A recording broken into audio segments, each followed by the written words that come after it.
Let's talk about the actual tools available to you. And I know this can feel overwhelming. Every week there's a new AI tool launching, a new model, a new feature. Your inbox is probably flooded with try the latest AI breakthrough emails. Not just a list of tools, but an understanding of what each one is actually good at. And more importantly, when and why you'd use one over another. Because here's the thing, there is no single best AI tool. It's like asking what's the best vehicle. Well, that depends on whether you're commuting in the city, going off-road, or moving across the country. Same with AI. Let me start with the ones you've probably heard of. ChatGPT is the one that started this whole explosion. It's made by OpenAI.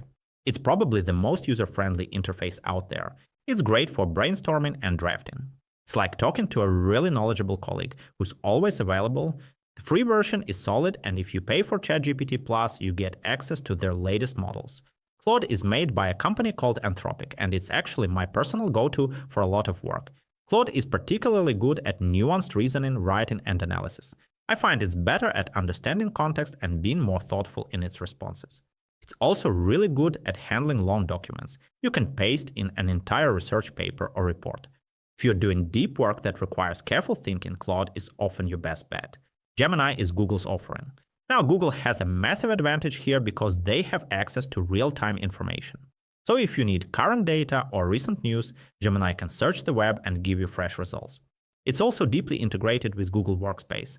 Gemini can work right alongside those tools. That integration is really powerful if you're a heavy Google user.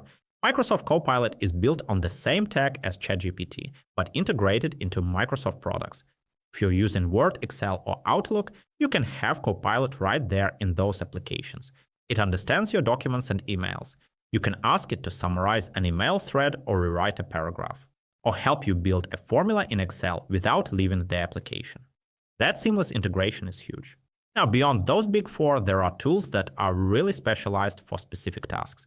So how do you decide? First, ask, what's my primary task? Writing, coding, analyzing data. Once you know that, you can narrow down to the tools that specialize in that area. Second, what's my workflow? Do you live in Microsoft Office? Then Copilot might be your best friend. Your tool choice should fit into how you already work, not force you to change your workflow. Third, what's the quality bar? For some tasks, you need really careful, nuanced thinking. That's Claude. For others, you just need a quick draft. ChatGPT will do that faster. Match the tool to the precision you need.